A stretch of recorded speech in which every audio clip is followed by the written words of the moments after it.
Hi, everybody. Thank you so much for being here with me this afternoon. My name is Professor Kalsee Kohs, and this is Divination Academy. I'm super grateful you're here with me You're here with me today.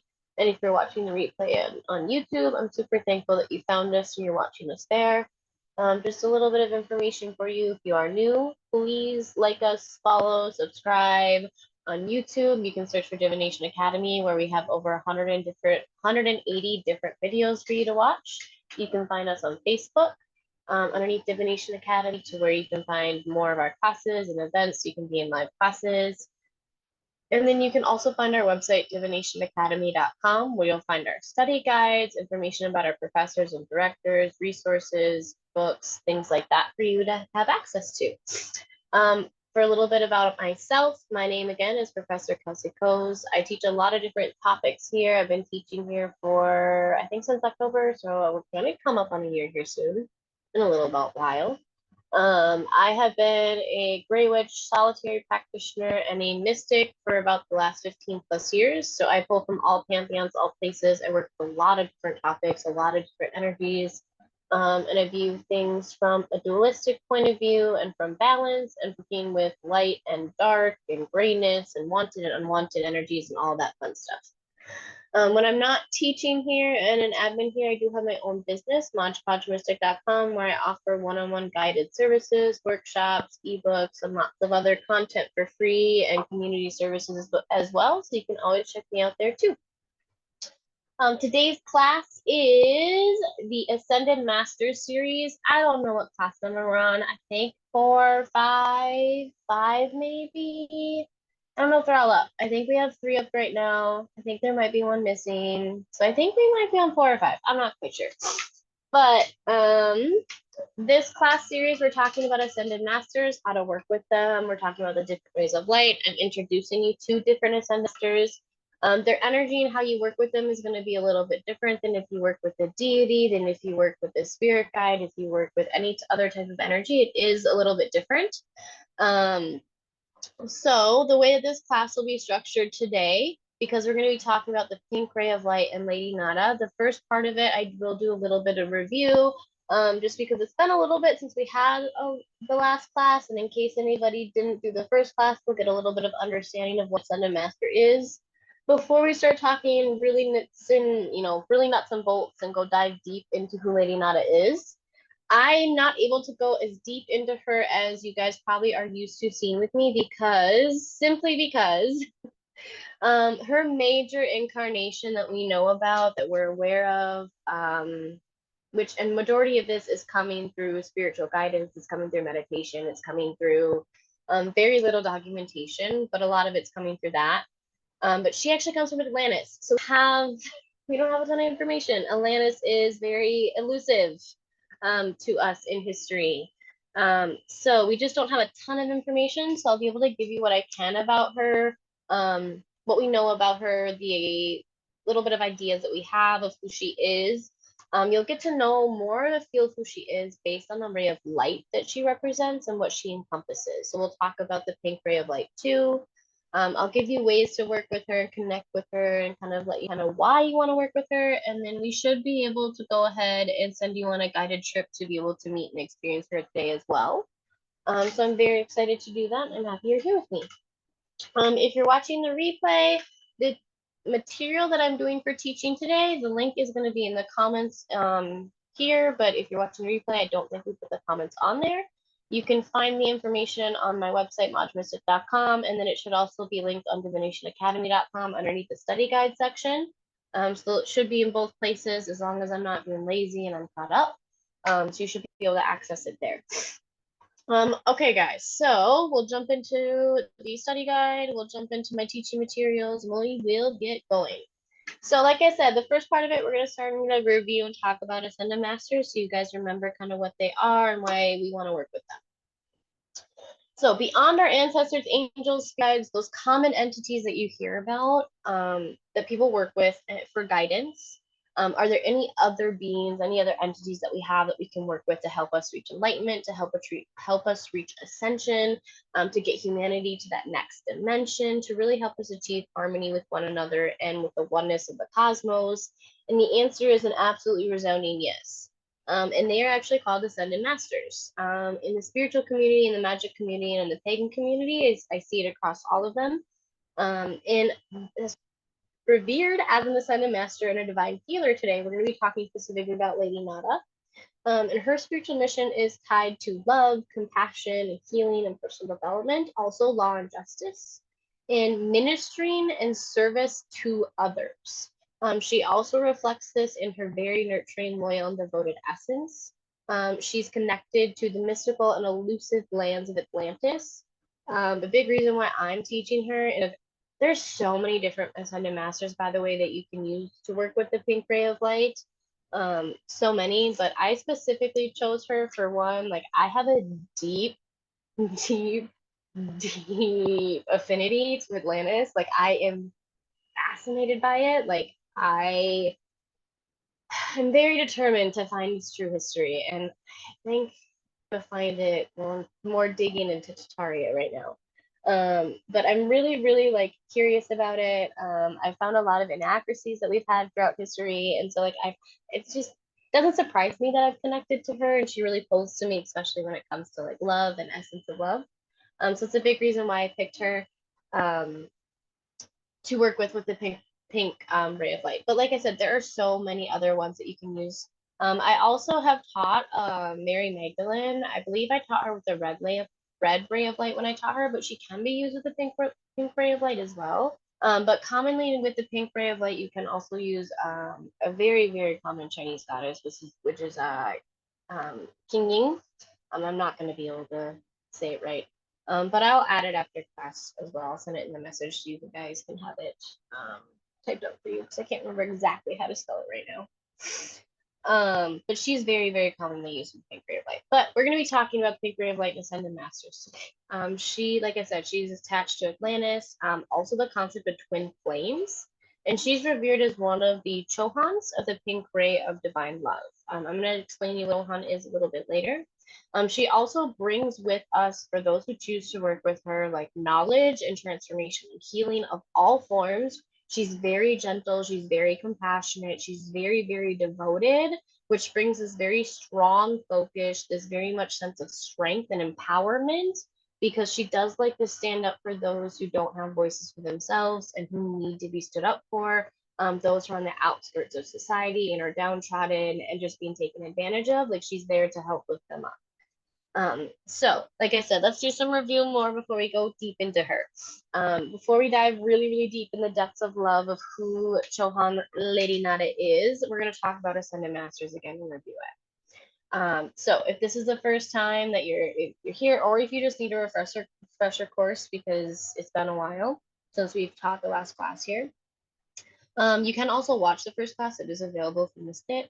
But the Ascended Masters is somewhat new of a concept, but it is actually ancient and it crosses cultures worldwide.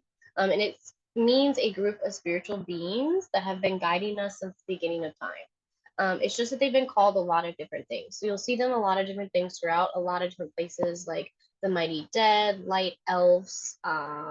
Some people refer to gods as this, saints, angels, the Great White Lodge, archangels. You have archetypes, the Galactic Council. That's incredibly common to hear the Galactic Council brought up with Ascended Masters, and the Seven Rays of Light. So you'll hear those terms, but more recently, Ascended Masters is just being used more commonly. I actually kind of like it better too, to be perfectly honest. But they've just been called a lot of different things. But in truth, what they really are is they're elevated souls that are committed to helping humanity in its ascension. Some were incarnated in human body, while others have never been incarnated in human form. But those that came in an earthly body, they were able to reach enlightenment. They were able to obtain they were able to align with their authentic souls, their higher selves. They were able to align with their sacred purposes and their soul contracts.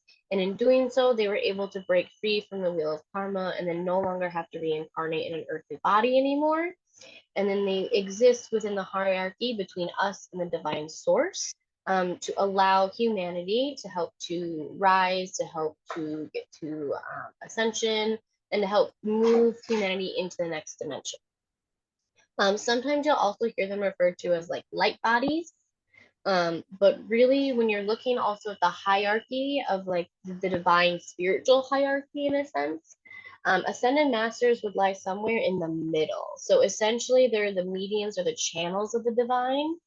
So we can reach them and connect to them in order to receive like information and connection to the oneness, the divine, the source, the multiverse, the cosmos, whatever it is that you call it, whatever it is that you connect to it with as. They are another medium channel for you to connect to. So for me, ascended masters, like in a sense, they fall like right in that like middle scale with like gods for me in a hierarchy, because they're that conduit for getting us to that source and for that communication. They're there to help teach us what we need to get to our highest possible vibration and to help us focus on ascension. I also think that like the term ascended masters is like becoming more popular and it's like hitting a lot more because a lot of people actually are working on these teachings. A lot of people are moving more into like spiritualness. They may not be realizing they're connected with an ascended master, but they are. And in doing so, like we actually as humanity, we are shifting, we are ascending, like we are moving into a new dimension. Like we all feel it. Like we all have aggressively been feeling it for about 3 or 4 years now. Like we are moving and shifting, and because a lot more of us are choosing to work with this energy. Like I said, we may not even know that we are. For example, it's become incredibly popular without the witch and pagan community to work with Mary Magdalene, but people don't realize they're doing it in a ascended master way. They're doing it just more in a way for like divine feminine healing, but she actually is considered an ascended master. So you're connecting to that energy and you're allowing her to help guide you when you do that. Same way with pagans and witches that choose to work with Jesus. If they're doing that and that Jesus can be used as an ascended master. In the past, it was thought that ascended masters as a guide was rare. Like people used to think that was rare. It only happened for like the witches that like put in like decades and decades and decades of time. Like they were meant to be the ones that were really meant to shape and like advance souls of magic and transformation and the gurus, and they were really the only ones that had access to them. But today, because our understanding has shifted, also because we as humanity are shifting more into those ascension times, I thoroughly and wholeheartedly believe that everyone I've ever met, seen, or heard of has at least one ascended master that they can connect to, that they can work with. That's there to guide them based on their sacred purposes and their sacred contracts.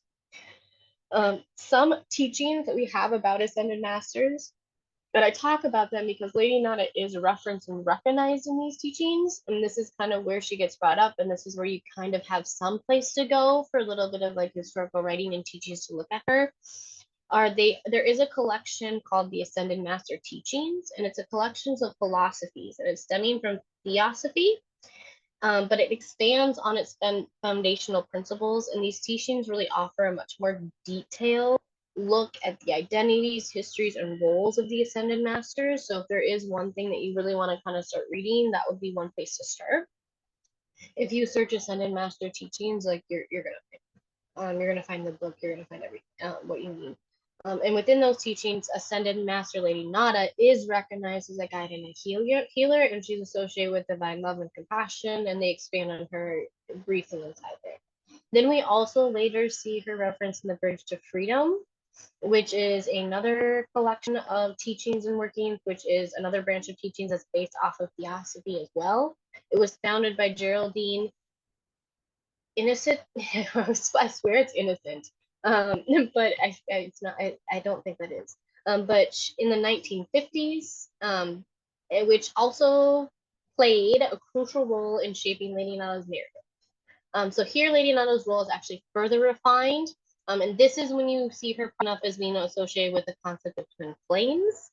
Also, if you think about the timing, like 1950s, like that kind of stuff got kind of like concepts became big. Now it's actually coming around again. But you see her connected to that, and then you see her expanding and broadening the connection to expand her not only to the pink ray, but also to specifically the rose flame, which sits inside of the pink ray. Sometimes it sits inside of the red ray, depending on who's teaching it.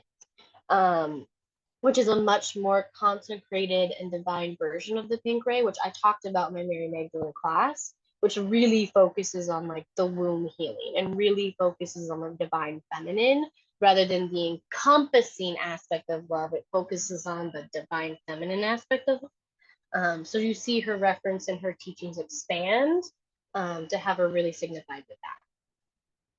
I've got a couple more things to talk about, and then I'll jump in the chat to see if you need questions before we go into who Lady Nada is when it comes to review here. So the next thing I want to touch about too, especially because it's review and it's important to me, and I think it's a very important distinction. So probably every class I teach, I'm probably going to remind you guys of this. Before we go like any further, we have to remember that when you're working with an ascended master like Lady Nada, we must also discuss the difference between ascended masters and spirit guides, because there is a difference between the two. Even though this is a debate, it's a point of contention, it's a place of difference in the communities within personal practice. Some consider ascended masters simply to be a type of spirit guide. So depending on where you go for your readings and your teachings and where you look for research, you might see them classified as this. I don't follow this path. I don't agree with this. So if you're gonna, so when it comes to me teaching, I don't agree with that. I believe that they are very different, and the main reason why I believe they're very different is spirit guides. They have not fully ascended. Ascended masters have. Spirit guides are still held to the wheel of karma, the cycle of death, and the cycle of rebirth. Ascended masters aren't. They're free from that wheel of karma. So now from the realms of like spirit, like they can actually continue to walk their ascension path. And many ascended masters, they also choose to support and guide people in their ascended paths. Whereas like spirit guides, like that actually is most likely a part of that incarnation for themselves. It's a part of that path and that purpose for them. They haven't broken free from that karmic of death. So I just don't view it that way. You can sit with it, ponder it, decide how you feel about it, and work with them in whatever way that you feel. But when it comes to me teaching, I simply like that's why I see them different and why I touch on it. I've talked about it a couple of times too, but when working with ascended masters, you have to understand that karma relate to ascended masters or some version of it. So whatever you view or think or believe when it comes to some version of karma. Now remember, the word karma literally means to learn, which implies that we all have lessons to learn, which means that things can and will be carried over from past lives, including actions that you took in past lives and actions that you're taking in this current life. This does mean that, however, with every peer action that you take, everything that brings in ascension, everything that brings in enlightenment, everything that brings in alignment, every action that you take from a soul level that aligns with your sacred purpose, aligns with your soul authentic self, is for the greater good that comes from love with no malice intent. All those actions, when you do those begin to clear that, they begin to start the process of clearing any karmic debt that you may have to put you on a path of ascension. So ascended masters are very much tied to this, because they're them aligning to their soul purpose, what they did in those lives, what they did to maintain that, how they did that while they're in physical human form, is how they were able to actually break free of their karmic debt.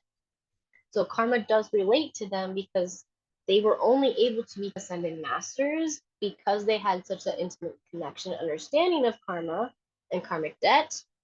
They were able to clear theirs. Why it's really worth working with ascended masters like Lady Nada, especially, is they were actually able to ascend. They were able to actually do it, and they did it by aligning with divine qualities and their true soul's purpose, their true soul's perspective, their sacred contracts, their sacred purposes.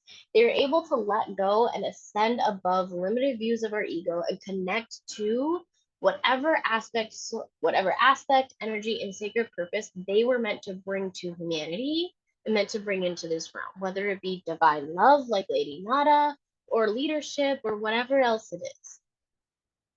Doing this led to their enlightenment. It led to them actually coming beyond this actual physical realm and this dimension, which makes them not only incredibly wise and incredibly connected to divinity It also makes them great spiritual teachers. They're able to understand how to teach through their own experiences and struggles and challenges because they went through them as well. This is a different connection you're going to get than when you're working with a god. There are very few gods that were mortals before they were gods. Very few. Not saying that gods aren't similar and they don't act and relate like we do with humans. I teach this all the time, but it's different experiencing life as a human than experiencing life similarly to a human. And ascended masters, most of them, not all of them, depending on, like I said, depending on how you view them. Some people even say gods are ascended masters. So it really just depends on how you view them. But most of them that especially I've introduced you to and that I'll keep introducing you to, they've lived human lives and existences. They understand what it's like. They know how temporary our human form is. They understand it's really just a drop in the ocean of our consciousness and our time within the multiverse. And they really help us be able to connect to that, to be able to understand and express that. And that's why it's so worth working with them. And that's also why the energy feels very different, and you're going to get different types of guidance from that than you would from a, not saying don't continue to work with deities. I love deities. Love, love, love, love, love them. I've been in class with me before. I've taught how many? I don't even know at this point how many deities I've taught you guys about at this point. It's been a lot because I love working with them. But ascended masters are also great. It creates that very unique bridge of connection. Also, it brings you into an incredibly liminal space with them because they have this incredibly dualistic, balancing liminal energy about them with that godly divineness of ascension mixed in with that experience of humanity. It creates this very unique bridge of existence inside of them to connect to.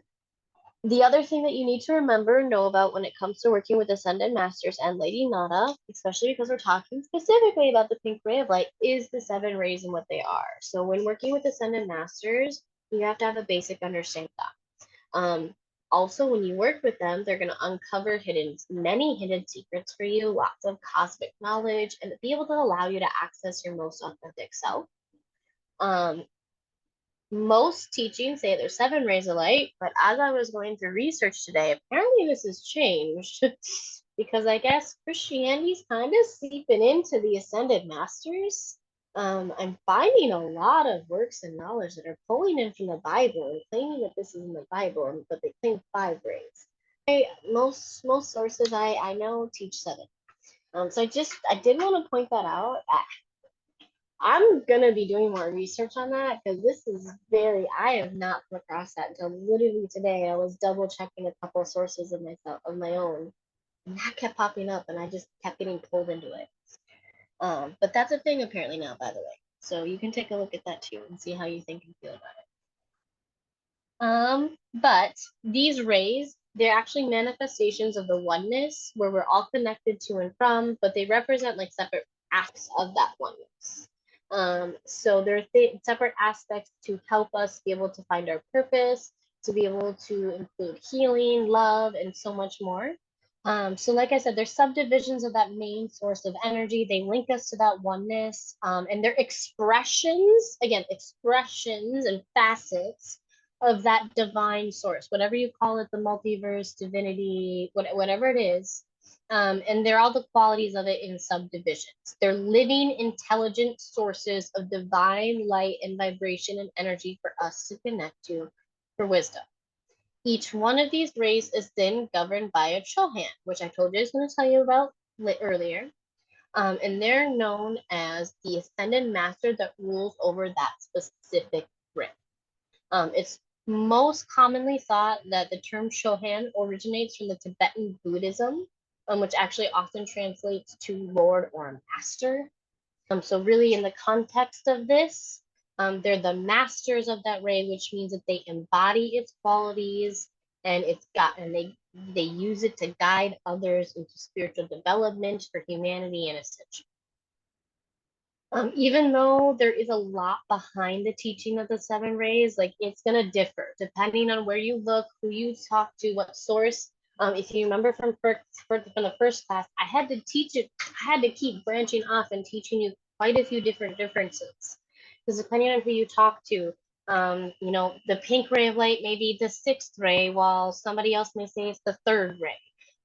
So it really just, there's differences in like hierarchy, and there's differences on what teacher believes what master is the master of that ray. So they're all going to change and be different as well. So just keep in mind with that.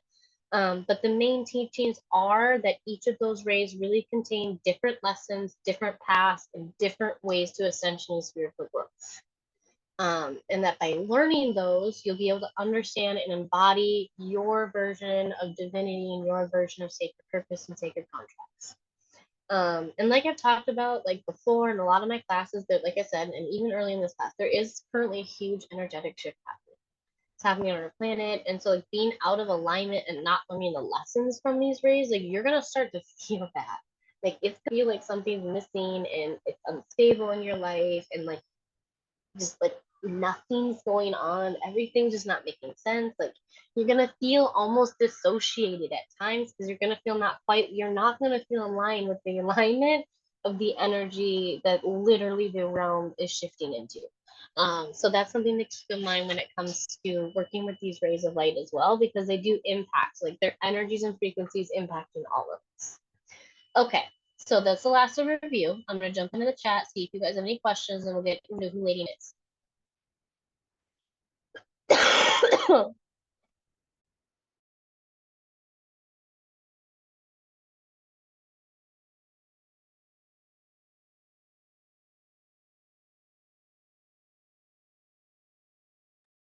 And go ahead, honey.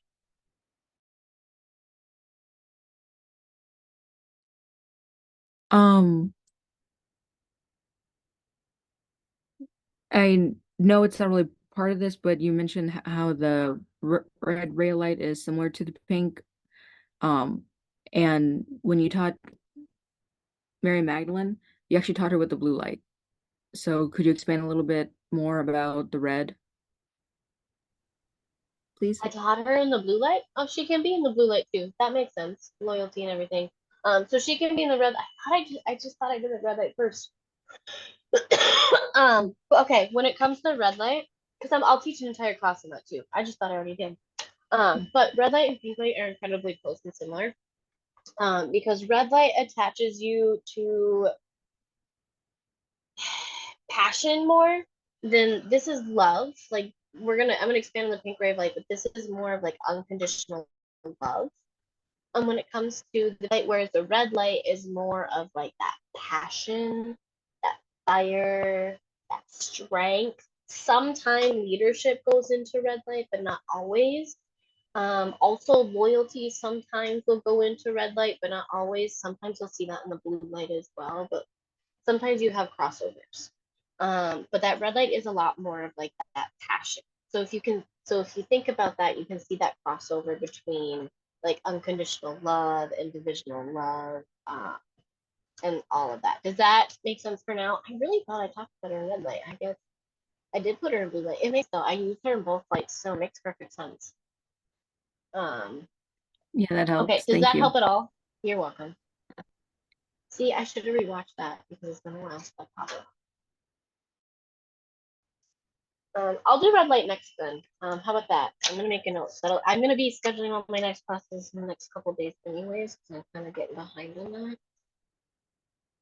So I'll make sure I Okay, do then that ray of light next.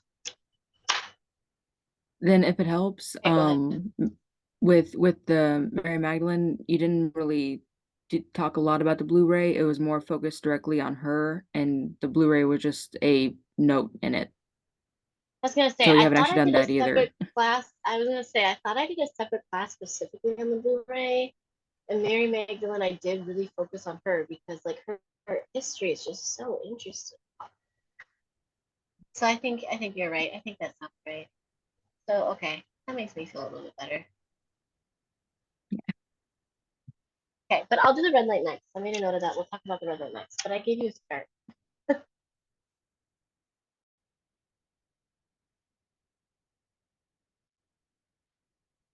Okay, any other questions, guys? Anything else I can help you with?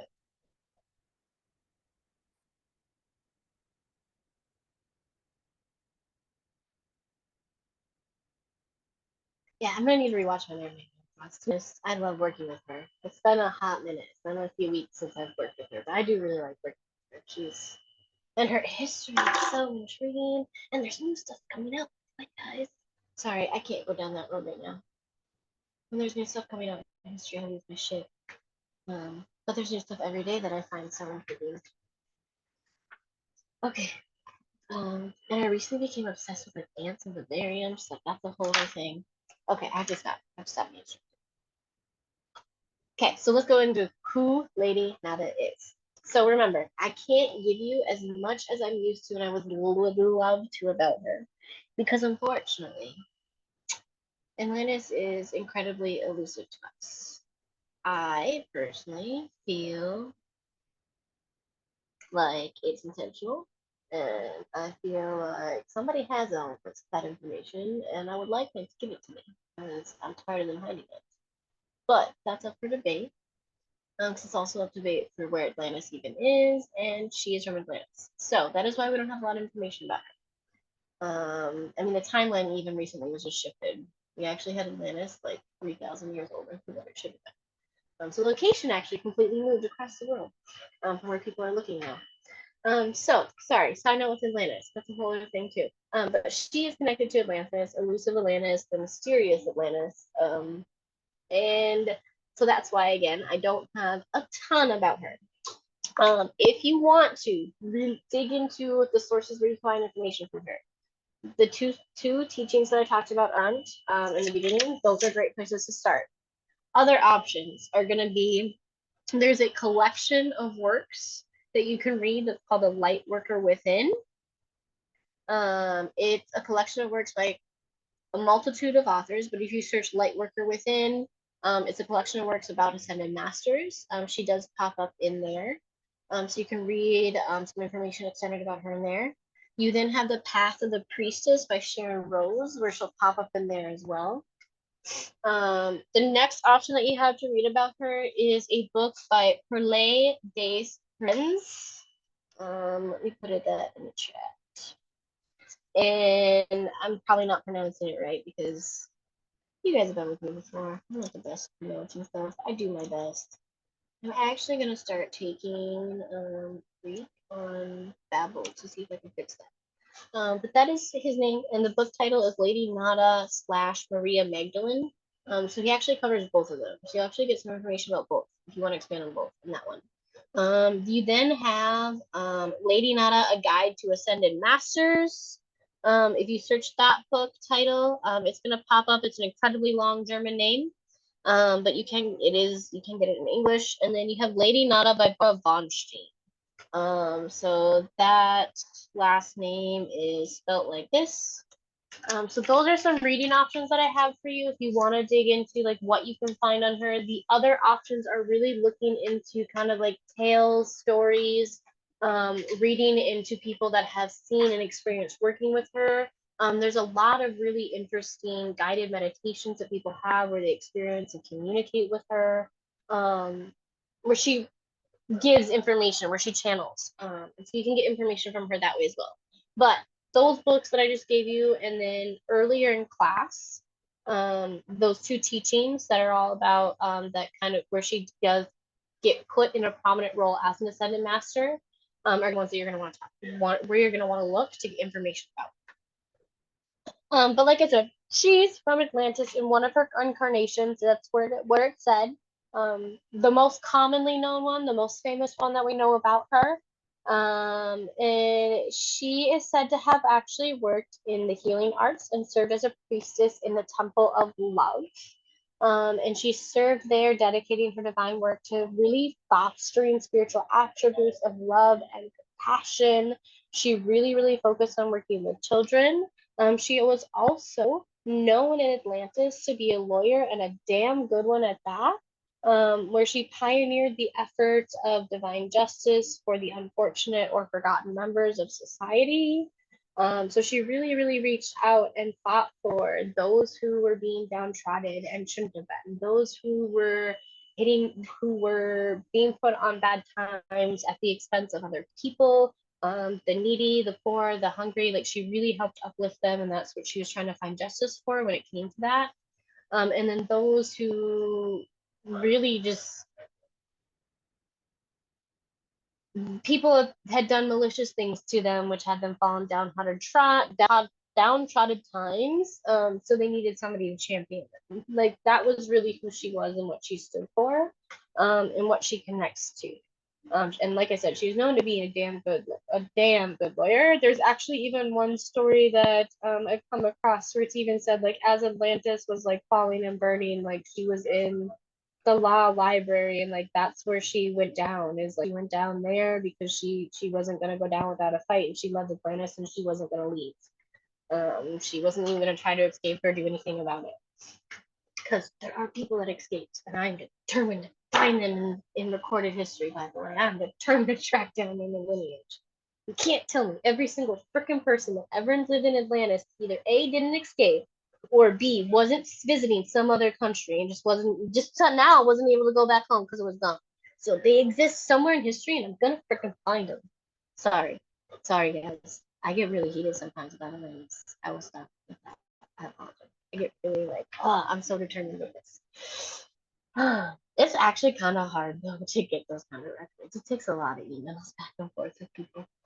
Um, okay, but that's what she is known for, and known for contributing. And like I said, being attached to children, she was all about awakening our heart center, our heart chakra, and bringing us to our divine love and connecting us to the oneness of divine love. So when you work with her, when she works with you, she really opens up your hearts to receive that divine love that we truly deserve. And she expands our hearts to also reveal our true, authentic, and natural aspect of the very essence of our soul. Her role also in the Temple of Love was not just to worship the concept of love, but to also emanate this divine feeling, to literally have it be felt all throughout Atlantis and beyond, which is why she ended up becoming an ascended master because she really, really enveloped this. Her vibration of love could be extended so far, and she aimed to create a very harmonious, utopian, united society, which is what Atlantis really was. Like it really was that with its inhabitants, and like a lot of times, like she's really credited for that. She really is credited for being a crucial source and reason for that.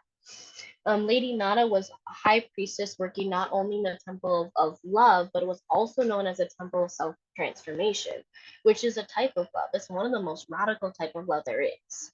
And so she had great knowledge and understanding of the physical karma that affected the spirit and the soul through your higher self, um, and anything that needed to be cleared so that you can get to that.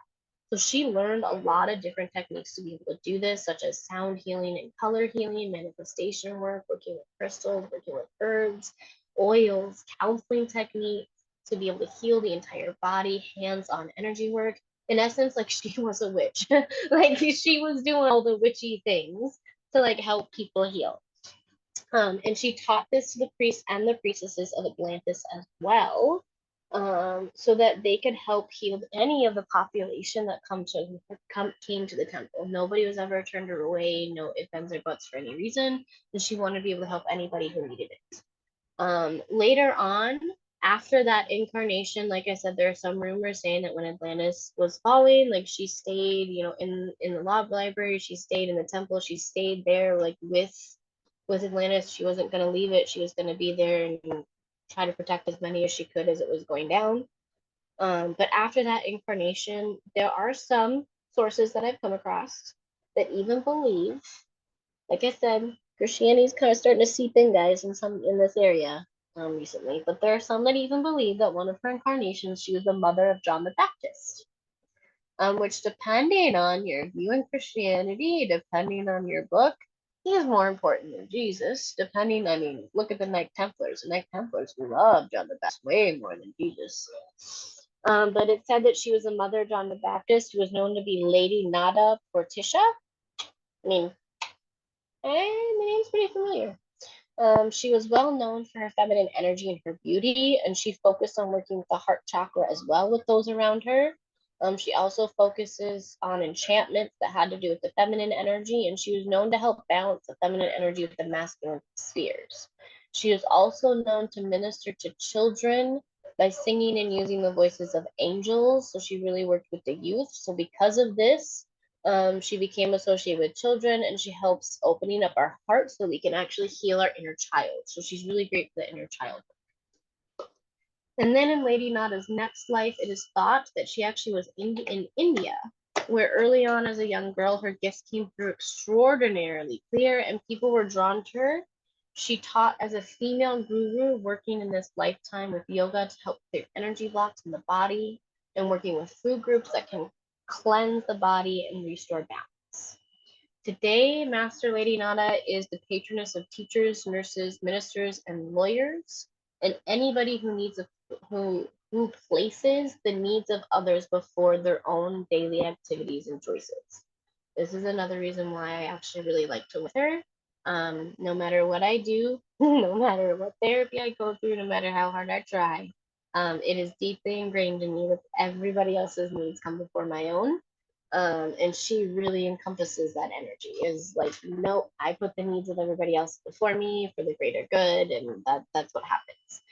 So she really demonstrates also for us an example of disciplined action, and how if you can be disciplined and focus on your goals of selflessness and thought, word, and action, you can help humanity to the greatest good and live a life worth thriving, aligned with your sacred purpose and sacred contract. It is said that Master Lady Nana made her ascension almost 3,000 years ago, which is why, like, I have a little bit of a hard time with the John the Baptist timeline because that just doesn't add up. But the history that we have, the time of the world, is so freaking wrong right now that I take that with a grain of salt.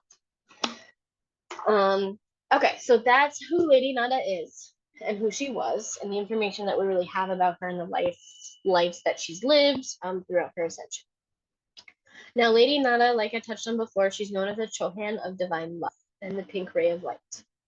So Lady Nada serves the Chohan of the sixth ray. Most people call it the sixth ray. I've also seen it reference the third ray, and I'm sure it's been referenced other numbers as well. It just depends on your teaching. Most commonly accepted, though, is the sixth ray. It is often referred to as the ray of love, devotion, and idealism.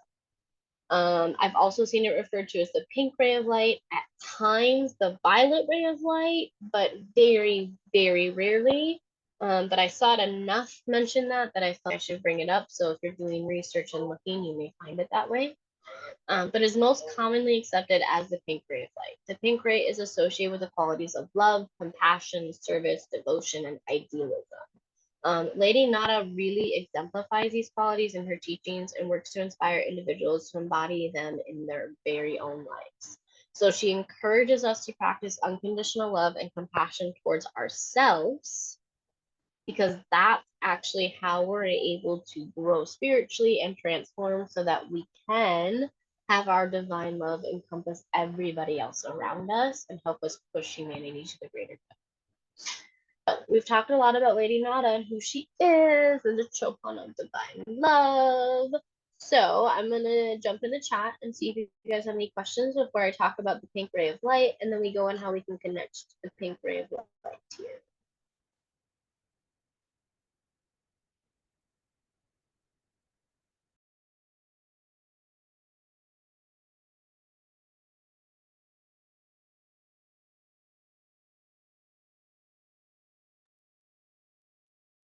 Go ahead, honey.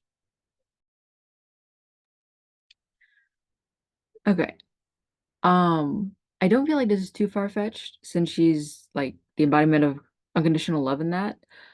Could she have just like reincarnated the one time to be the John the Baptist mother, even if she did a sin before, just because she felt like she wanted to? Oh, definitely possible. That's why I said, like, I'm not sure about that one because it's definitely possible. For me, like the timing is a little bit weird, but yeah, it's possible. It is often that they'll come down, like ascended masters will have lifetimes like after they're said to have ascended. So yeah, no, that is definitely possible. And if you think about it, if she is encompassing unconditional love, I mean, at the core, like when you look at the Gnostic belief system of Christianity, like that is what Christianity was meant to teach. It just didn't end up that way, Hmm. unfortunately, because of humanity. So that is possible. So I could definitely, I don't think that's far-fetched at all. Okay. Thank you. Oh, and sorry, I should expand on that for just a minute. Because I say that because of Christianity and everything. John the Baptist, for a lot of people, especially like Templars and even other groups, Jesus wouldn't ever be able to be a teacher and be who he is and be able to have the cornerstone of Christianity without John the Baptist. John the Baptist was his teacher and the one that baptized him into Christianity. So for him to even become the teacher, the Son of God, all of that within Christianity, John the Baptist actually matters more.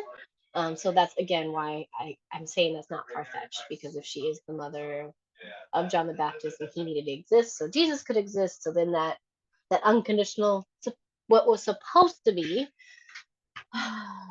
um, could have happened the way that she would have liked, but it just did not unfold that way. So that's also why I say that, because again, depending on what belief system, what book you look at, most Gnostic beliefs, especially Knight Templars, and you put the Knight Templars, like they are all about John the Baptist. Like Jesus is not much to them. They even claim to have John the Baptist bones. Oh, wow. The Knight Templars are a whole other thing. And I don't know how much I agree. They claim also, by the way, to have a lot of Atlantis artists. The Grandmaster even came out and said that on a documentary on Gaia, that they have direct artifacts from Atlantis. I'm like, but I also don't know how much. I don't know. Sorry, that's a whole other thing. Night Templars are cool. I don't want to go to that one. That's a whole other thing. Okay, I don't see any other questions. So the pink ray of light. Let's talk about what the pink ray of light is. So Lady Nada can guide individuals on their journey towards emotional healing and teach them the essence of unconditional love. And she does this through the guidance and endless compassion devotion of the pink ray of light. So the pink ray of light represents the purest essence of divine love and compassion. The purest essence of it.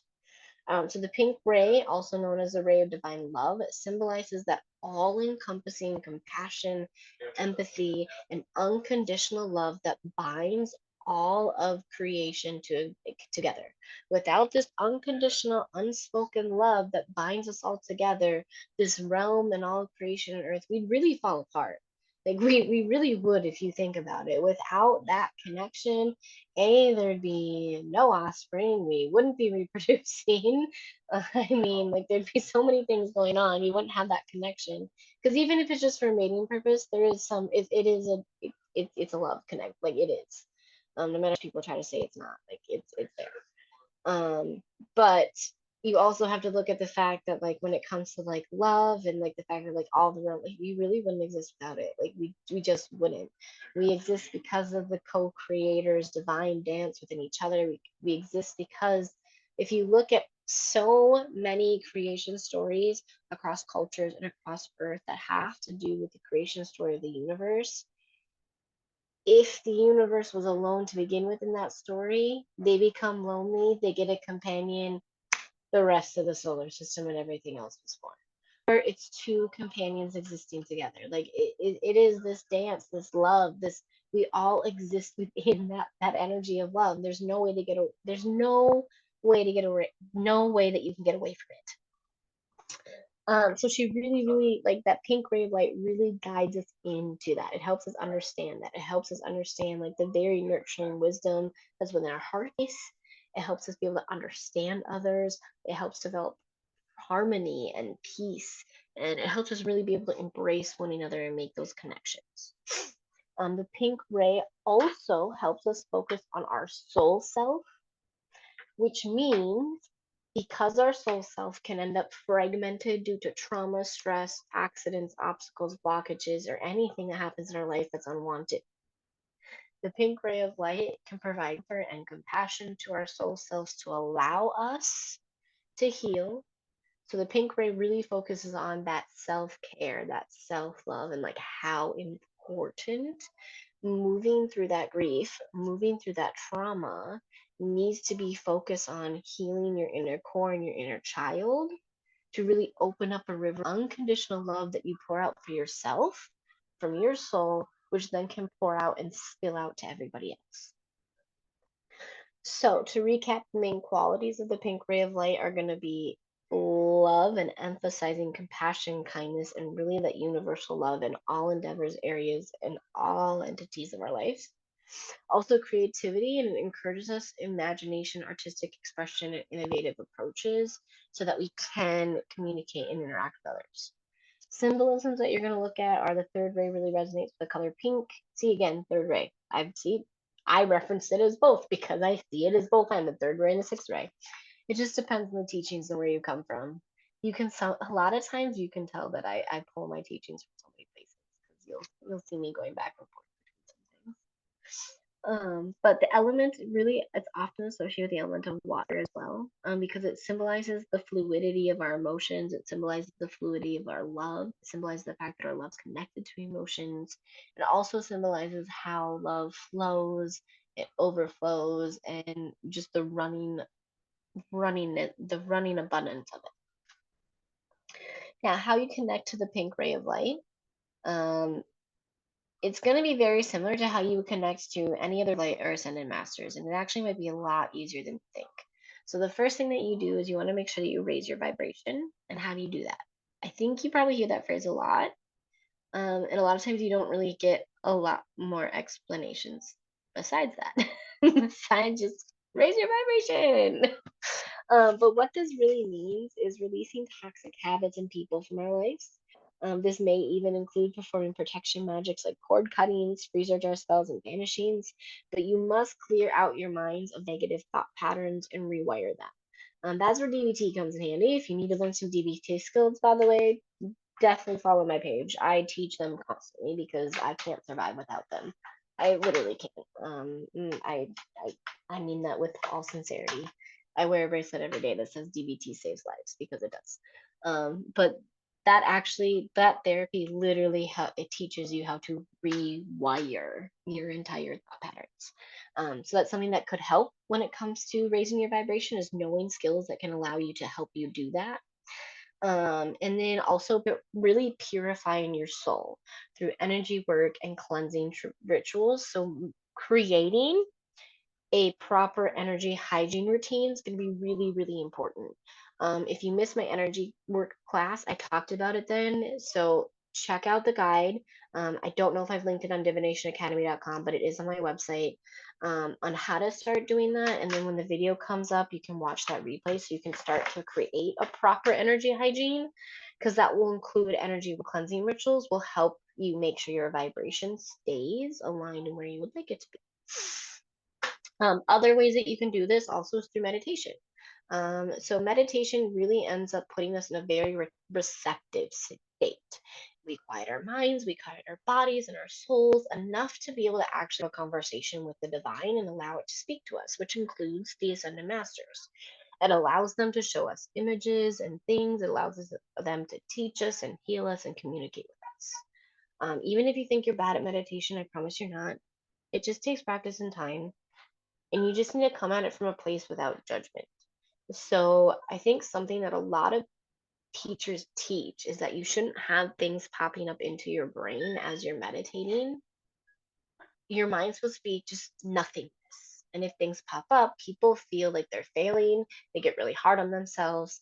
They feel like they're doing it wrong, and they get very judgmental, and then they maybe stop doing it.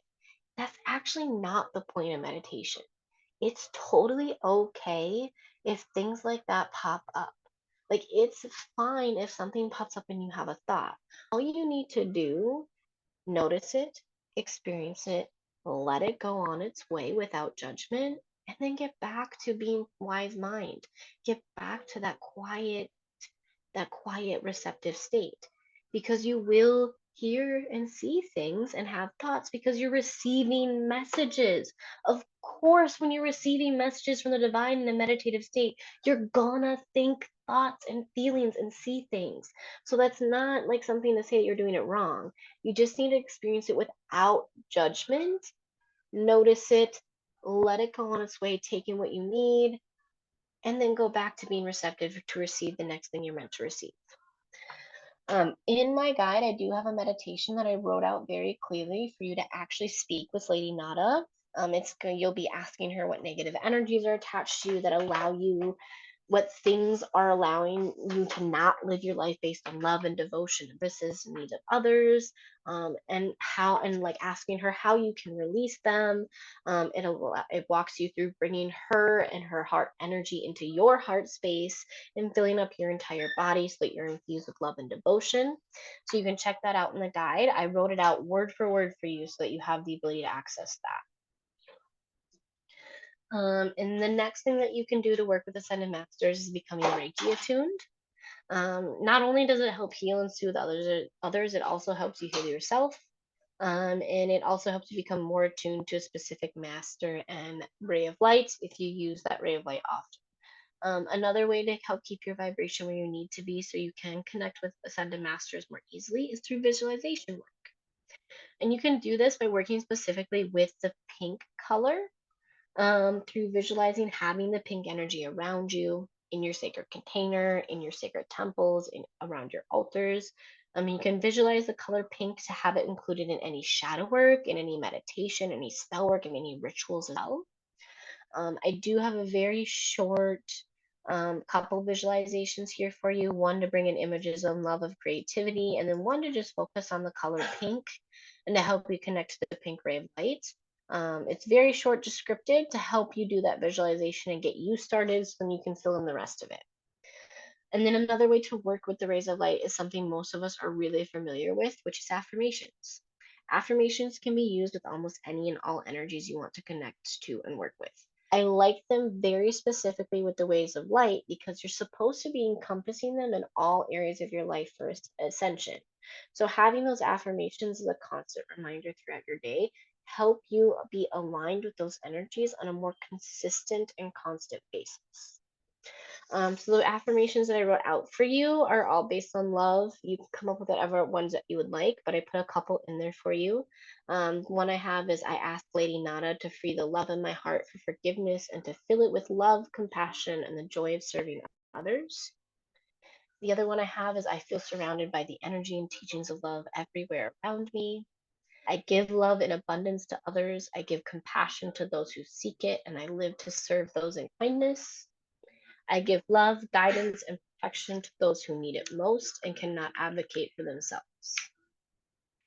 Other ways that you can connect to the pink ray of light outside of doing basic work to make sure you're maintaining a good vibration, proper energy, and making sure that you're aligned with the energy you want to work with are cultivating self love and self compassion through daily affirmations and self care practices. So, focusing specifically on that self love and that self care.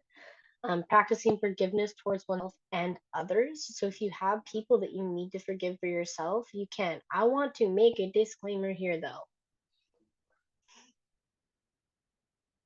This does not mean that incredibly toxic statement that goes around all the time that you must forgive in order to heal and move on. That is not the case.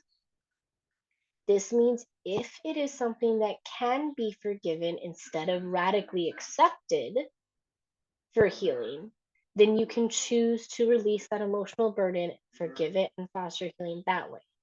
If that is not the case, and it is something or someone that it is not something that can be forgiven but can be radically accepted for you to move on, then you can do that. Sorry, I have to make that disclaimer because anytime I talk about forgiveness, somebody throws that out there, and that is so toxic in such old psychology. It's just not a thing. Next, extend acts of kindness and compassion to others, creating a ripple effect of love and positivity. Then other option that you can do is engage in loving, compassionate communication by listening deeply and responding with empathy. Again, you can meditate in the pink ray and connect to its energy. You can invoke the presence of Lady Nada in the pink ray to seek guidance, like I wrote up above for you. You can ask her also for guidance, not only in like things you need to release, but support in matters of love and relationships and personal growth. So if you are in a partnership or a marriage and you're having some issues in it, you can seek her to help you with that. Seek her to help you how to navigate that, how to grow with that together, especially if you're in like a twin flame relationship and partnership experience. You can use the pink ray as a tool for healing emotional wounds and transforming negative patterns and cultivating a much more loving and harmonious life. You can perform self-love rituals like a ritual self-love bath that also is going to connect you to that element of water and your emotions. That one's really with the pink ray of light. You can do mirror magic to work on self-esteem with the pink ray of light included. You can add elemental magic with the elemental water to increase your connections to emotions. And you can do this simply by, when you're doing meditations or visualizations, speaking or gazing into a bowl of water and charging it with you as well. You can also do shadow work based on womb healing and inner child work that's really going to help you connect to that pink ray. It's going to help you connect to your unconditional love. You can also do shadow work to do with relationships and interpersonal conflicts. If you'd like to learn more about shadow work, I have an ebook you can purchase. You can also book me for a one-on-one guided session. I have a class already on shadow work that's on YouTube with Divination Academy. I have a study guide on divinationacademy.com, and I have a workshop coming up that you can register um, for shadow work. So you can get more information about that if you'd like. I've also taught classes on womb healing you can watch, and I have an ebook on inner child work too if you need more information on that. You can also add color magic to your daily life with the color pink. So that'll help you be more attuned with the color and align with the color. You can have a self love altar in your home to remind you of your unconditional self love for yourself. And then you can volunteer for a cause you deeply care about that helps uplift others, and fight for justice for others as well. The next way that you can connect to Lady Nada, if you choose to work with her to make it a little bit more potent and enhanced, is you can include correspondences. If you don't know what a correspondence is, it's an item or a symbol that's meant to connect you to a specific energy through its representation. It's seen also as an item to respect, honor, and venerate the energy as well, whether it be a deity, an archetype energy, or a ascended master, like Lady Nada. This list is much shorter than you're used to seeing, just because ascended masters, like I said, you work with them differently than deities. But you can use any correspondence that you feel connects you to love. So remember that anything that connects you to love. So, for example, with my small mini altar I have set up for her today, I do have a wedding picture from my wedding because, I mean, I've talked about it in my classes. And even though like my marriage has been through the roughest time it has, and I've said some shitty things sometimes to my husband recently, I take my marriage incredibly seriously. It's literally like the most sacred to me. And it has been my entire time I've been in my relationship for 13 years now. So to connect to love, like I do have an image there. So if that's something that works for you, you can have that. If you want images of hearts, something that connects you to love, that you can do that. If wine or things that bring sensual pleasure, pearls. I love pearls, and they connect you to a lot of deities of love. So I do have pearls in this altar too. You can have candles that they connect you to the energy of love. But herbs and flowers you can use are going to be roses, lavender, basil, cinnamon, jasmine, and peonies. You really want to use the color pink, but you can add red or whites if you like, because there are going to be different tones of pink that exist within that. You have crystals and stones that you can use: rose quartz, garnet, ruby, red jasper, and rondocrustite. I can never say this one. Rondocrustite. And anything else really that connects you to love. Sometimes amethyst I throw in there too, because amethyst can, even though it's really calming can be a loving feeling. Element's going to be water, and then symbols, you're going to have hearts. You can also use Atlantis and the ocean, couples, justice, law, like symbols, like the symbols of justice, scales, and things like that. And then one other thing that actually two other things I want to touch on when it comes to Lady Nada. She is actually also very oftenly called upon for guidance when it comes to twin flames. She is very much known for being like a guider and a keeper of twin flames. And twin flame relationships, they are divine partnerships, which makes sense that she would be connected to them because she's a Chohan of divine love. But twin flames are a connection that's incredibly intense and incredibly profound, and it's filled with absolutely unconditional love and passion and deep understanding and completion. That does not mean that it's not hard. It does not mean that it is not hard. I'm going to make sure I clarify that. does not mean that it's not hard, because she teaches that the ultimate purpose of a twin flame relationship is not merely romantic fulfillment. It's not merely this unconditional love. It's not merely that passion and deep understanding.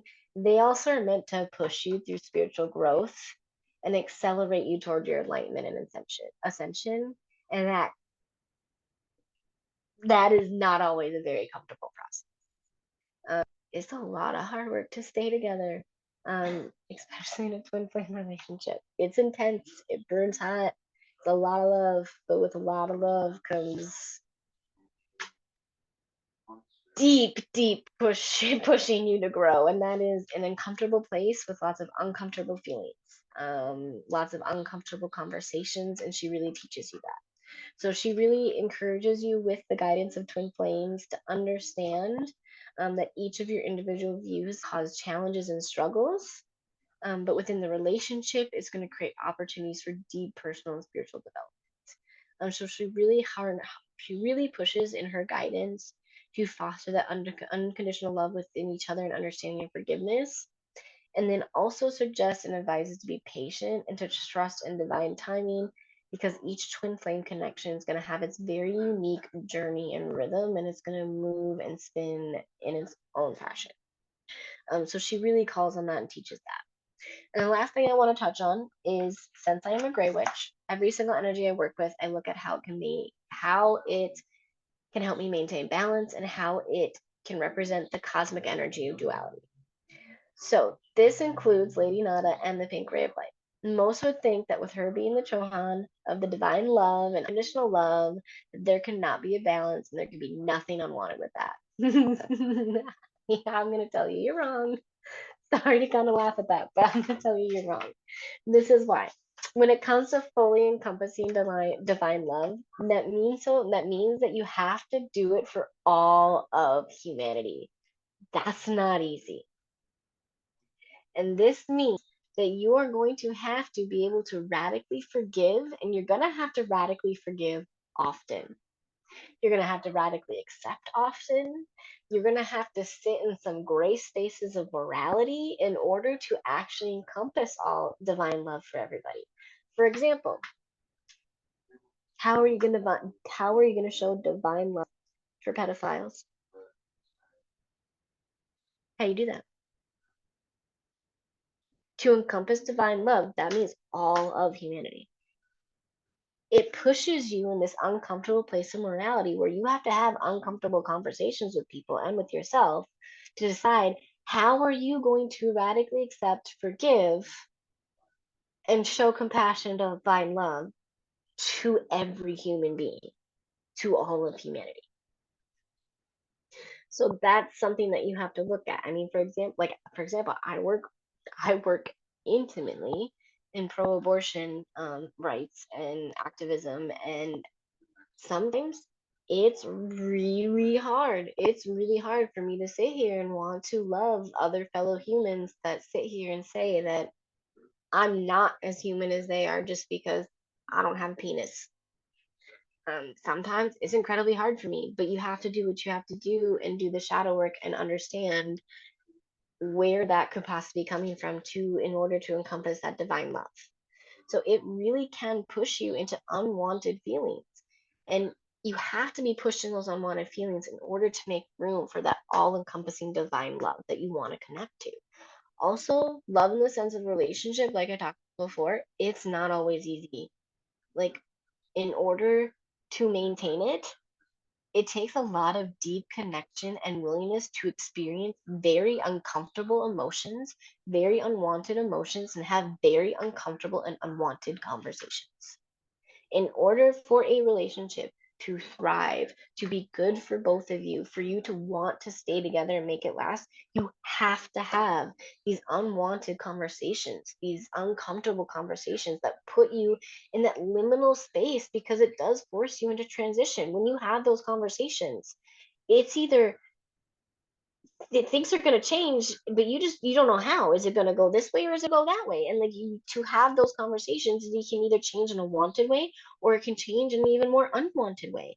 So that energy of divine love, in order to maintain it, really puts you in this very dualistic energy. It puts you in that liminal space. Like I said, I've been with my husband for 13 years. Like I know for some people it might not seem long, but it, most most marriages only last 7 years. So I mean, we've almost doubled it. So I kind of know a little bit of what I'm talking about when it comes to that. And then another reason why I would say that you're wrong is when you're working with ascended masters, the whole point is to transition. The whole point is to transition and ascend, which I've talked about before so many times. In order to transition, that's a very dualistic energy. It forces you into some of the most liminal spaces within yourself. It forces you to transform. It forces you to really look at things. It puts you in that gray space. It forces rebirth, redeath, resurrection, which is really, really dualistic and all about balance. So to wrap it up before I come into the chat and see if you guys have any questions before I guide you on a meditated journey here today.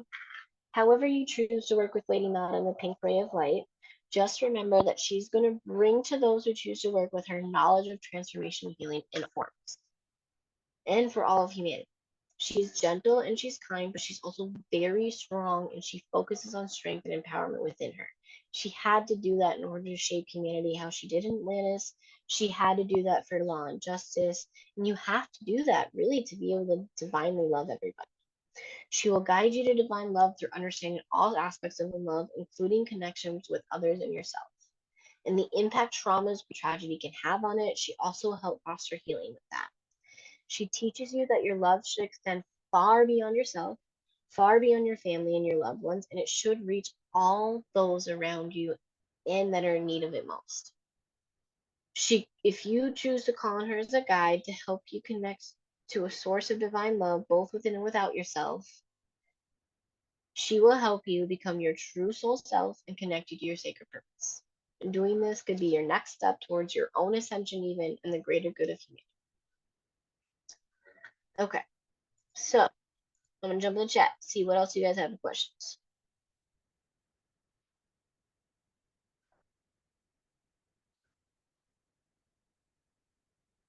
Oh yeah, honey, that's totally true. I just read your thing. They definitely did. Also, if you go back to Greece and even further, the word virgin doesn't mean what people think it does.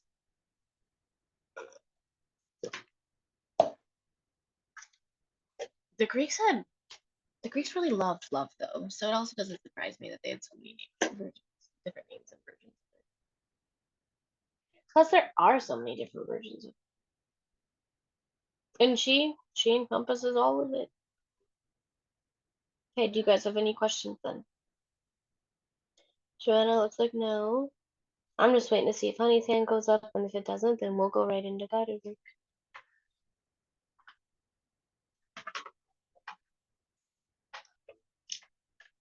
That's Honey a thumbs up, so I'm gonna take that as a no. Okay, guys, so let's get into it later. What I do, you guys have all been with me before. If you're watching the replay, now is the time to where you guys get 2, 3, 4 minutes, depending on what I feel like, to go ahead, quiet your mind, get into a comfortable position. If you want to use any tools, you can grab any symbol that represents love for you, any crystals that attach to love if you like rose quartz. You could light an incense and candle. You could have water near you if you'd like. Otherwise, you don't have to have anything at all. But if you would like to, you can.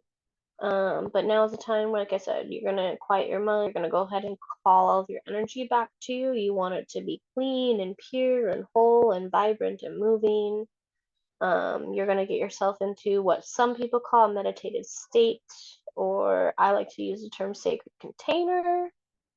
And then when I come back, you'll hear me start to guide you back into your breathing, making sure that we're on the same page. And then I will guide you on a journey to meet her and experiencing her today. Like I said, her energy is different. It's different than a deity. It's different than a goddess. And you'll feel that kind of cosmic bridge of connection to like that divine love. and the humanity as well, because she's experienced humanity before. And possibly one of the most tragic collapses of civilization in humanity outside of Tartaria, which apparently Russia. Russia. They're being dicks with their history here. Okay, so go ahead and do that, guys. I will be back in a few minutes.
On your next big deep breath in and out, you're going to continue to call all of your energy back to you as you feel every last piece of it come back to from wherever it may have been accidentally left, or fallen off, or been broken throughout the past week, or from the last time you asked it to become whole and clean and pure. As you feel all of your energy circulate in front of you, you feel it moving in vibrancy. The energy is no longer stagnant.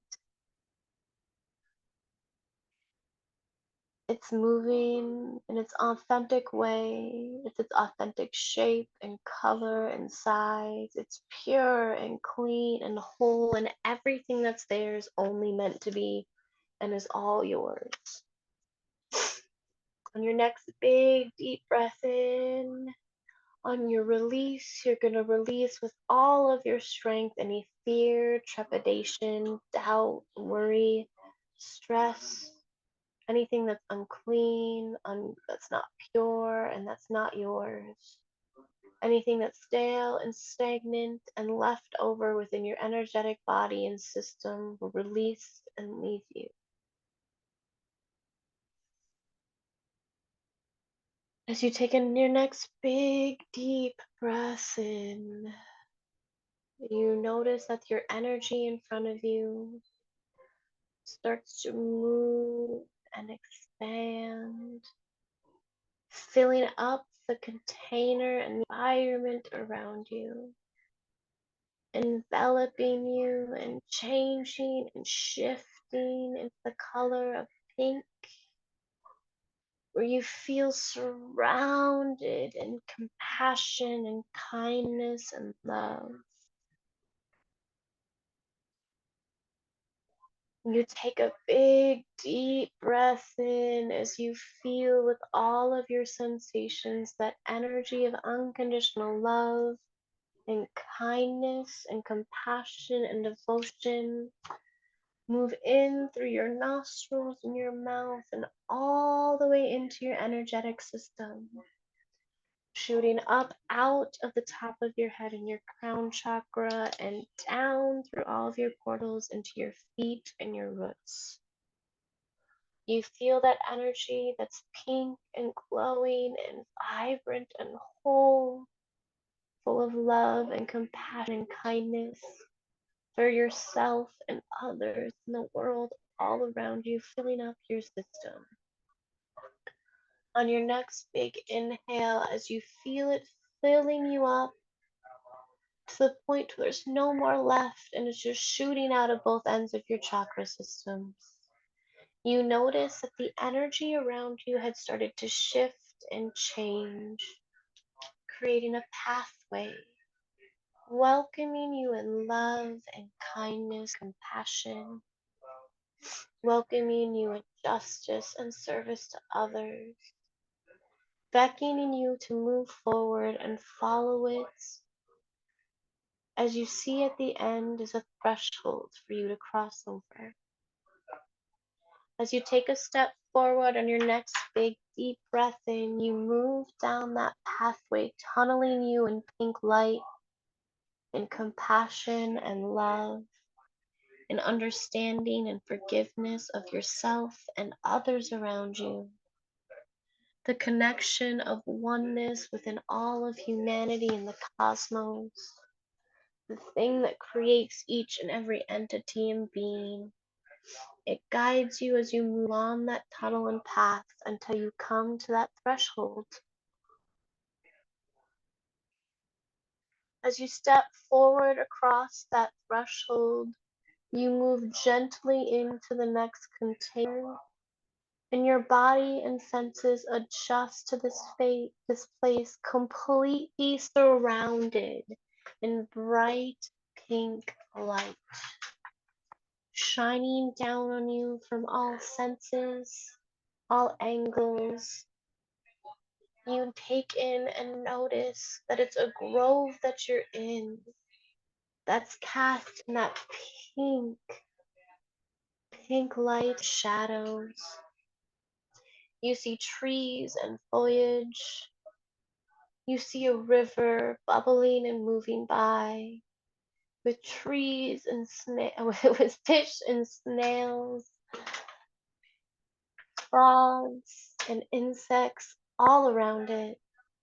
As you step around into the clearing, you take in all the scents, the sights, the smells, whatever tastes that come on your tongue. Everything you breathe in just feels like love. Everything you touch, whether it's a flower or a critter or a creature, whether it's the bark of a tree, just oozes and screams love. You feel it shooting up into your arms, your fingertips, from the bottoms of your feet to your legs, into each and every one of your chakra systems. You can feel and taste the forgiveness and unconditional love all around you, guiding you towards healing. You even notice your inner child playing and skipping in the field, swimming in the river, chasing after bugs, happy and content as can be, full of love and forgiveness for each and everything that happened to them and everything that they didn't receive. As you take your next big, deep breath in, your senses alert you to movement over on your right. You notice that there was a bridge over top of the river now and walked across it with the patter of feet across the planks. You see a woman.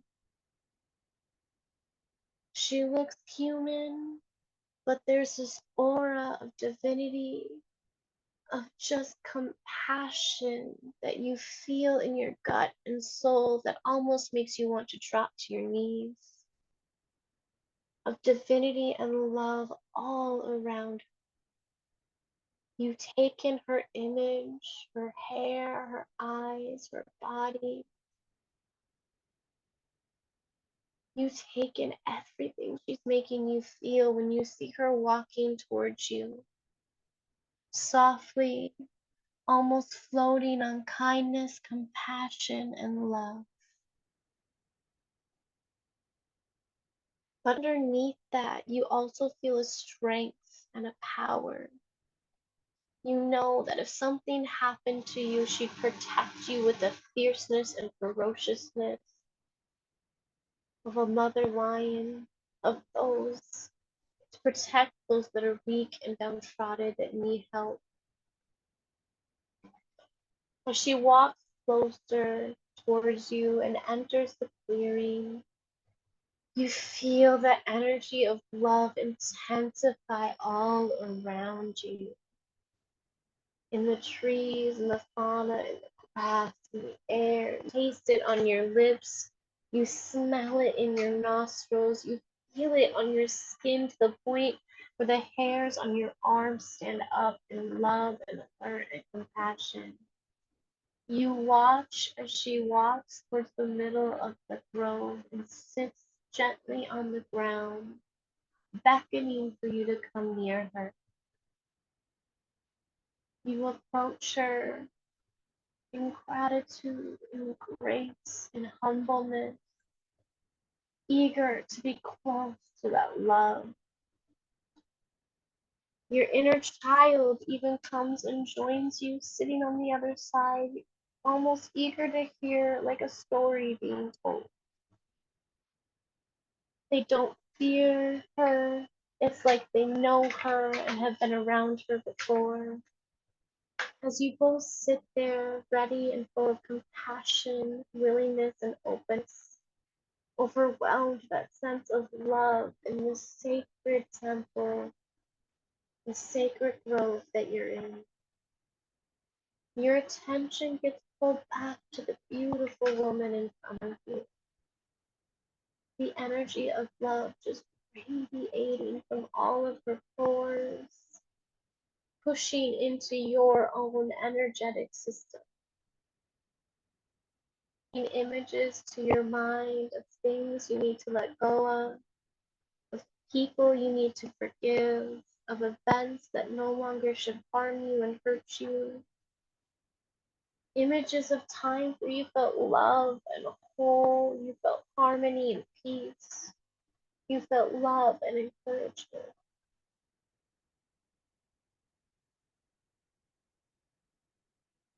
On your next deep breath in, she asks you who you are and what you would like to get from her. For I am Lady Nada. I'm the Chohan and keeper and master of the ray of pink light, of divine love.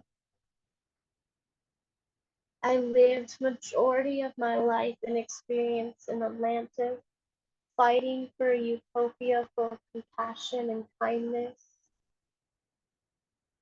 of human oneness, dancing within the cosmos of divine love, which all of us are created for. I have the ability to guide you and to help you harness that love for healing, for growth, and to better humanity. Dear child, what is it that I can do to help you with today?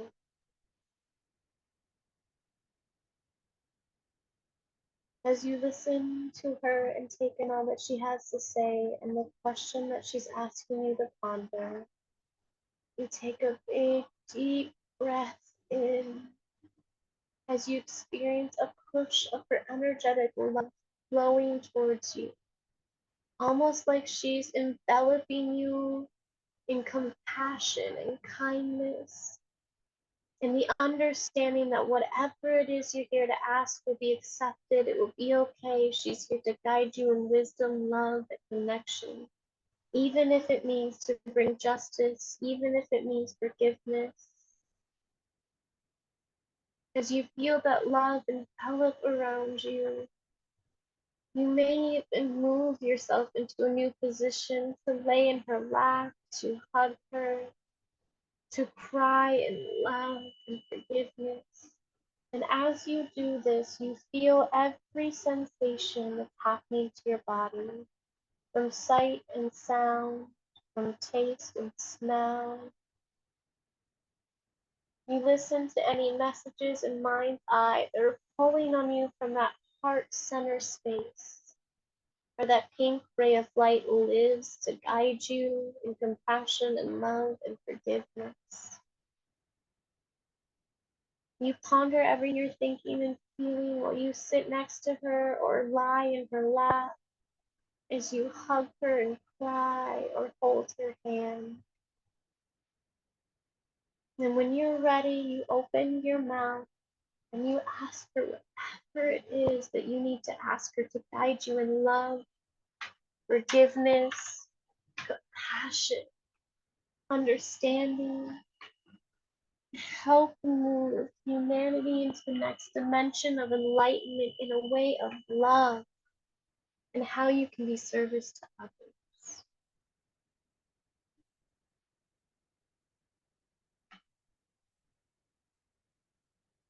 As you ask your question, you feel no fear, you feel no worry, you feel no anxiety.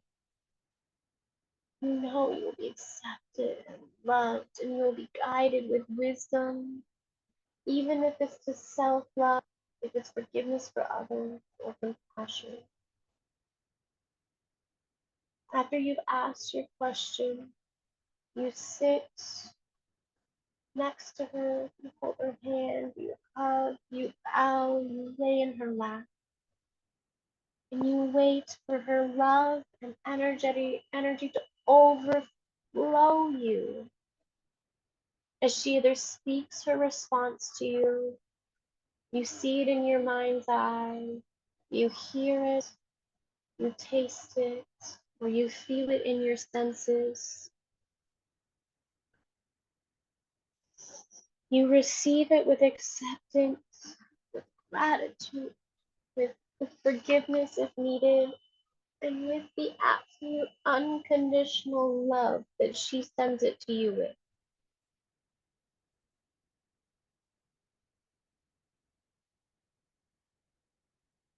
On your next big, deep breath in, you breathe in all of the energy of love she's encompassing around you. Even if you're not physically hugging, you can feel her energetic hug of unconditional love and passion, of kindness surrounding you. You take the biggest deep breath in to experience in all of this very personal connection of love. You hold it and store it into your heart space for you to come back to when you need it, to remind you that this pink light, this love that's surrounding this grove is always here for you to connect to. She's always here for wisdom and guidance. It's meant for you to feel love for yourself so that you can express it to others. It's meant for you to connect to the cosmic energy of the multiverse of love, which each and every one of us literally couldn't exist without.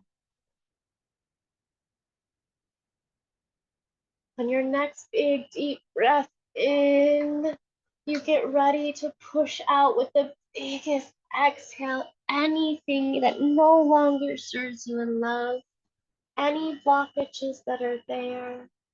And you allow Lady Nada to let them to be released to her, where they now are sitting in her hands to hold, no more for you to worry about. They're in her lap to guide, and they're removed from you. It's part of her unconditional love to hold things that are too heavy for you to hold things that are too hard for you to hold, to push you to help heal and grow and transform.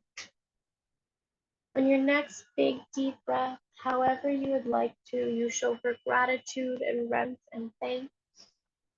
Whether it's a kiss on her hand, a bow, a thank you, a kiss at her feet, or lying in her lap, or a hug. You thank her for this unconditional love that she's allowed to seep into all of your pores and your energy. You wipe away any tears you may feel. You thank her so very much for reminding her reminding you that you are loved, that you are worthy of love, and everyone around you is worthy of love. It is limitless and unconditional, and it is here to help you heal and transform. Love helps you experience life to the fullest, to thrive, and to be one with your shadow. As you get up from thanking her, you watch as your inner child says a goodbye and continues to run away off into the grove, to skip and play and disappear into the trees or dive and swim into the river, where you'll meet them and see them again. They're full of love and joy, and they just cannot wait to see you. You take a next big deep breath in and you look all around to take in all of that scenery one more time. How every single tree and branch and leaf, every flower and insect, every fish, every bird, and every creature and critter is full and covered and tinted in that pink ray of love. The air is thick of it. You may even bend down and taste the water in the river to taste that love.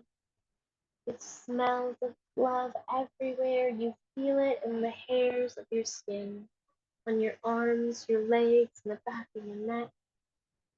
You remember how it makes you feel, and you are reminding yourself that this sacred temple, this sacred grove, this sacred container is always here for you to come back to connect to this pink ray of light, to connect to Lady Nada, their master, for guidance and love, for forgiveness and compassion, or just simply just come and be held and cry if you need to in love and acceptance because you haven't felt it before. As you take one more big deep breath in to commit to your energetic memory and heart space, the sacred container, you start to walk forward, back towards that threshold, through the landscape, and once you pass that threshold, you're back into that pink, vibrant, compassionate, loving, cosmic energy, that ray of light that's guiding you back to the present time and the present space. As soon as you're back into your present environment, the present time, the present state, you can take a few deep breaths to quiet your mind, reflect on any of the love and compassion, forgiveness, the justice and wisdom you may have heard and experienced with Lady Nada here today. And then whenever you're ready, you can come back to the present state by opening your eyes, stretching, rolling your shoulders, squeezing parts of your body and flesh. Whatever it is you need to do. And then whenever you're ready, you can come back to the present state. Okay, guys. Like usual, I hope that was helpful. I hope you got to experience some things that maybe you haven't experienced before. For me, I like going to that space because I don't, outside of my husband, love isn't something that I've experienced much in my life. So I like to go there to be able to experience more of like a motherly type love, which is what I really get to feel from her. But it could have been something different for you. So I hope you got whatever you needed. I hope you got to be able to experience what you needed from her and be really surrounded by that pink ray of light. I never expect anybody to talk about an experience because it's all your own. But if you'd like to, you can unmute yourself or put yourself in the chat. Otherwise, that is what we have for class today. Go ahead, honey.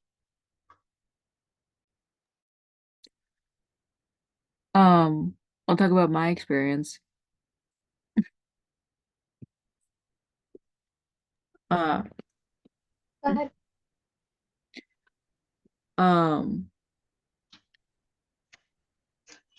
so I don't know what is up with my head, but I started out at like River's Edge, a familiar place, and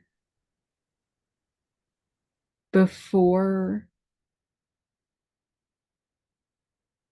oh, one moment.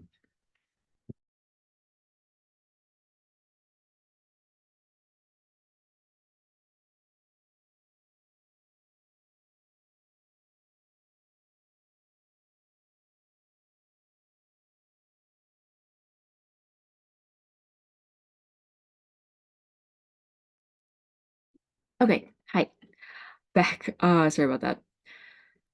So You're good. instead of like seeing a grove or that, I was underwater. Um, Was it at and least pink? do what? Was it pink?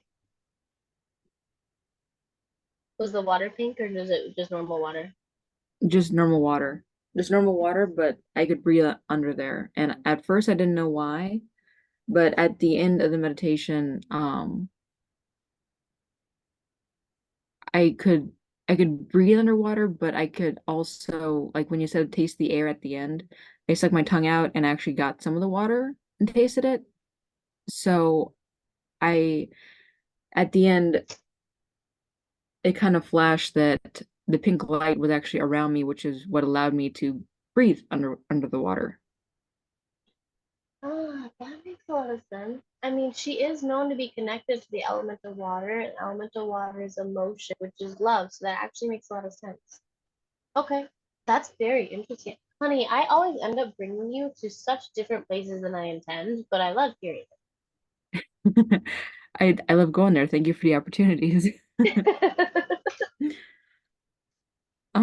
And then I could see like the child playing around, but it was like uh image in the water. I could see her running around, and then the stuff that you were describing I could see under the water, but it was just like an image projected under it. So it wasn't sharp, it was wavy. Was it maybe the reflection from above, and you were in the river in the grove the whole time, and then everything else was reflecting from above to you? Maybe, but the what I saw was like in front of me, not above me. Okay, so that's different. Okay, never mind. Yeah. And then when you said that there was a bridge, I didn't see it at first, but then I saw an image of a woman standing on a bridge, and then all of a sudden I felt like a whoosh on my body, and I was suddenly on top of a bridge that behind me was like cut off, like they just stopped building it and just put a cap at the end or something. And the woman was at the end of the bridge closer to land. And weird thing, um, now I tend to go off images or whatever, like Lady Nada look pretty much like the image that you have on your site. But weirdly enough, my mind um kind of shifted, and she had black hair then and looked more Asian. And I followed her, kind of confused, and then before you even had to start talking, it was actually Amaterasu again. I have been working on my solar plexus. I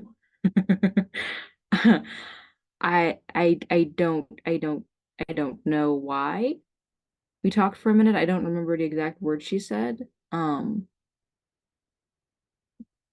But I still felt like I still need some for protection, I guess. I, I mean, it kind of makes sense a little bit because we are in June, so we're coming up to Litha, which the sun's getting super, super potent and she's connected to the sun. I mean, she is a sun. So if you've been working with her and then you're going into a meditative state, like, yeah, I think it makes sense that she'd be there because she's going to be there to guide and protect you, like, no matter what energy you're trying to work with. This stuff's going to be really potent for you. Okay. Okay, that makes sense. Yeah, because when she was there, I didn't really see the pink light on land. Also, where I was at was just the other side of the river from where I started out at. Okay. But the sun was like really bright and hot, and then after we got done talking, her image kind of faded out and turned into Lady Nada. Okay. And she, I don't mean this disrespectfully, this is just how I talk, but the chick had like a I know what's going on smirk. Yeah, it makes sense. We didn't get into that because I without getting too much into it since this is recorded, I have uh someone who I believe is a twin flame, and we talked a bit about him. I was gonna say, I Eh, feel like this has been touched on before. Yeah. So that happened. I even cried during this meditation, which I normally don't do. I don't like having emotions, but it this helped. I don't want anybody to take this away, but it was my goal to invoke emotions like that intensely with this meditation. So I'm actually glad I did it. Oh, okay. Good. To feel unconditional love, like you almost have no choice but to cry. Like, because it's a very overwhelming feeling. So if you did, like, you really experience that unconditional love. I'm Okay. totally fine with that. Okay, good. Yeah, I really feel okay with it too. Mm. Yeah. Uh, so anyway, so when we talked and helped figure out some stuff, separate from the original topic, and then I saw this like little fluffy animal. I don't know what it was. I don't know if it was a fox, a dog. At first, I thought it was like a little white sheepdog of some sort because it was that kind of fluffy. It was bouncing around.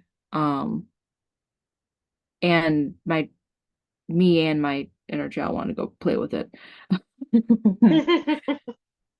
But at the end, after I thanked her, there's also other kids playing, running back and forth along the bank. And after I thanked her, little me ran around with them. The dog was chasing them, and I thanked her, Nada. And then when I was stepping onto the bridge, the dog crawled into her lap, Lady Nada's lap, as the kids were running around. And then when I went to cross the bridge, when I reached the end of it, I closed my eyes for a second and I was back underwater. And then Hmm. more images flashed around me. And then let me think. Oh, also, the first time when I came out of the water onto the bridge when Lady Nada was there, um, her image at first, before it turned Amaterasu, she like was able to, I was wet, like sopping wet, and she was able to like dry me off, which I thought was weird with her power, but didn't kind of make sense if at first it was Amaterasu because then the heat, you know? She's so hot. Yeah. So then anyway, when I went back into the water second time, more images flashed, but kind of in reverse. And that's when I tasted the water, which that's when I realized that the pink light was around me, which is what allowed me to be under the water like that. So then I closed my eyes again when no more images flashed, and I was back up on my side of the shore. I could still see the bridge closer towards the end of the, not the end, but like farther away down from the stream lake, stream. And but I couldn't see anyone on the other side. And then I came out of it like normal, and that was it. You had quite a trip and a journey. But it sounds like, though, you experienced exactly what I wanted you to. This makes me happy. Did you feel though, like, and I hope all of you, like, did you guys feel the difference from a deity and her? Like, even with you too, like, you had Amaterasu there and then her. Did you feel the difference in the energy? Because it's definitely different. Yeah, okay, Joanna says yes. Okay. Yeah, I did too. Yeah, because it's definitely a different energy. And that's a huge reason why I was teaching these classes too. I wanted you guys to experience that because everybody talks about them, but they don't have you experiencing them. And I wanted you to experience, like, it's a different energy. That's why it's beneficial to work with both. It's a different energy. It's a different wisdom you get to attach to. So I'm super glad you guys were able to feel that. That makes me happy. Yay. Okay, you guys got anything else for me? Thank you. I'm good. Yay! I love it. Okay, thank you so much for being here with me today, you guys. I super, super appreciate it. I don't know. We'll do the red ray of light next for this series. And then Thursday, I think I'm teaching. Actually, Thursday, I'm gonna move my Thursday class to Friday, which is teaching with demons because Thursday is I need a moon ceremony in. I don't want to miss that. So Thursday we'll be doing the next moon ceremony.